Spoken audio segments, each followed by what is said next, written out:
Creating private name servers at Namesilo.com. This demo assumes you have a domain name registered through Namesilo.com and starts from their home page.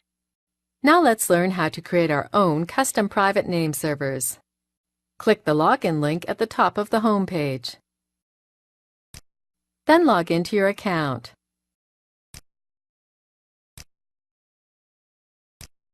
Click the Domain Manager option. Select the domain name for which you want to create private name servers.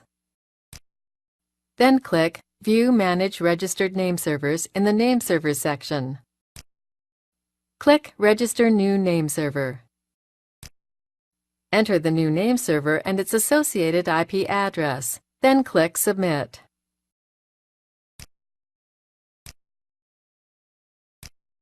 Repeat the process to add your second name server.